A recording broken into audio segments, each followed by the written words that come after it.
আসসালামু আলাইকুম রহমতুল্লাহি ওয়া বারাকাতুহু। প্রিয় দর্শক, আজকে আমি একটি গুরুত্বপূর্ণ বিষয় নিয়ে আপনাদের কাছে হাজির হয়েছি। সেটি হলো আমাদের সমাজের শত শত মাদ্রাসা রয়েছে। এই মাদ্রাসাগুলোর হিফজখানার ওস্তাদদের আচার আচরণ সম্পর্কে কিছু কথা বলতে চাচ্ছি। আমাদের বাংলাদেশে হাজার হাজার মাদ্রাসা এবং প্রতিটি মাদ্রাসার সাথে একটি করে হিফজখানা রয়েছে। কিন্তু দুর্ভাগ্যজনক হলেও সত্য, আমাদের হিফজখানাগুলোর হিফজ পড়ানোর পদ্ধতি নিয়ে কোনো কথা বলছি না, হিফজখানার ওস্তাদদের আচার আচরণ নিয়ে যথেষ্ট প্রশ্ন রয়েছে।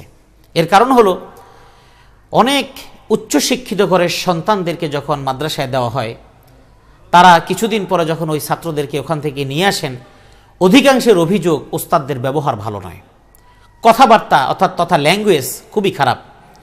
সর্বপ্রথম যেটা, হিফজখানার আসাতেজা কেরাম যারা আছেন, মক্তবের ওস্তাদ যারা আছেন, তারা প্রথমতই যেটি ব্যবহার করেন, তুই তোকারি একটি শব্দ তারা ব্যবহার করেন, যেটা কিন্ডার গার্ডেনগুলোতে পাওয়া যায় না। আমরা এদিক দিয়ে পিছিয়ে আছি। কিন্ডার গার্ডেনে একটা স্টুডেন্ট যখন যায়, তখন সেখানকার যিনি ম্যাডাম কিংবা স্যার থাকেন, খুব আদর করে সোহাগ করে সন্তানদেরকে ভিতরে নিয়ে যান। যে সমস্ত গার্ডিয়ানরা আসেন, সেই সমস্ত গার্ডিয়ানদের সাথেও সৌজন্যতামূলক আচরণ যতটুকু করা দরকার ততটুকু করেন। কিন্তু দুর্ভাগ্যজনক, আমাদের সন্তানদেরকে যখন হিফজখানায় দেওয়া হয়, হিফজখানার শিক্ষকরা তাদের সাথে দুর্ব্যবহার করেন। কেমন দুর্ব্যবহার? অনেকেই আমার এই ক্লিপসটা পাওয়ার পর হয়তো অনেক ওলামায়ে কেরাম, অনেক হিফজখানার শিক্ষকরা আমার উপর ক্ষেপে যাবেন। ক্ষেপে যাওয়ার কোনো কারণ নেই, কারণ আমি নিজেও এই সমস্ত বিষয়গুলো মুখোমুখি হয়েছি এবং অনেক অভিযোগ আমরা শুনি এবং অনেক গার্ডিয়ান আক্ষেপ করে আমাদের কাছে এই কথাগুলো বলেন। বিধায় অন্য কোনো উপায় না পেয়ে এখন এই মাধ্যম নিচ্ছি, কারণ এই বিষয়গুলো কেউ ভ্রুক্ষেপ করছে না। অর্থাৎ একজন হিফজখানার যিনি শিক্ষক হন, সর্বপ্রথম ছাত্রদেরকে তুই তোকারি শব্দ তারা ব্যবহার করেন। তারপরে স্বাভাবিক কোনো শব্দে তারা কথা বলেন না। এরপরে কথায় কথা অশ্লীল বাক্য ব্যবহার, যেমন সন্তান যদি লেখাপড়ার ব্যাপারে একটু অনগ্রসর হয়, অথবা ছাত্রছাত্রীর মধ্যে কিছু খুনসুটি হতে গিয়ে দুজনের মধ্যে মনোমালিন্য হয়ে গেল, তখন এটার বিচার সালিশ করার ক্ষেত্রে সেক্ষেত্রেও শব্দ চয়নে যথেষ্ট তারা অসংলগ্ন শব্দ ব্যবহার করেন। তুই তোকারির সাথে বাবা মাকে সংশ্লিষ্ট করেও অনেক শব্দ তারা ব্যবহার করেন।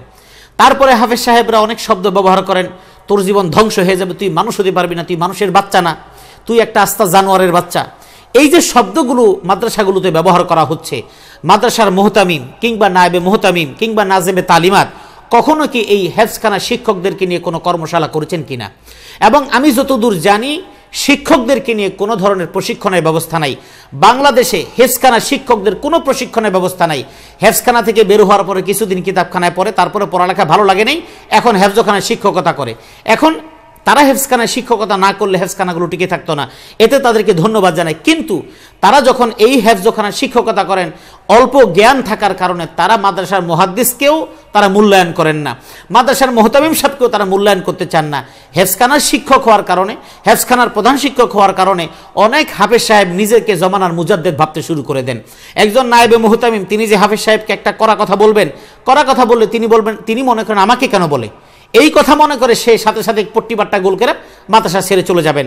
কারণ তিনি জানেন এই মাদ্রাসা, এই মুহতামিম, এই নাজেমে তালিমাত, এই নাজেমে দারুল ইকামা এবং নায়েবে মুহতামিম, তারা সবাই আমার কাছে জিম্মি। কারণ এই 70 জন, 80 জন, 100 জন ছাত্র আমার নিয়ন্ত্রণে।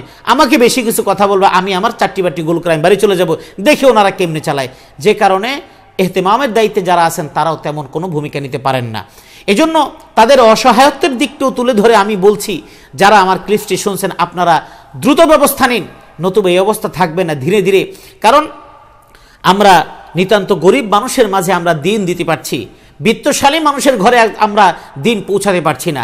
আমরা বিত্তশালীদের সন্তান একজন যদি হাফেজ বানাতে পারতাম, তাহলে 10 জন সাধারণ ঘরের হাফেজের চাইতে এই একজন হাফেজ বেশি ফায়দা হতো, সমাজে তার প্রভাব বেশি থাকতো, সে একজন ব্যবসায়ী হতেন, সে একজন শিল্পপতি হতেন, তার কথা মানুষ শুনতো।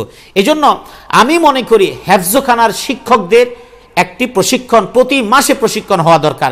তাদের আচার আচরণ ঠিক হওয়া দরকার, তাদের শব্দচয়ন ঠিক হওয়া দরকার। তারা অশ্লীল ভাষা ব্যবহার করে। এই সারা বাংলাদেশের হাফেজ সাহেবদের অধিকাংশের ভাষা খুব খারাপ, ইল্লা মাশা আল্লাহ 2-4 জনের ব্যবহার খুব ভালো, অবশ্যই ভালো। যাদের ভালো তাদেরকে আমরা সাধুবাদ জানাই, তাদেরকে আমরা ধন্যবাদ জানাই।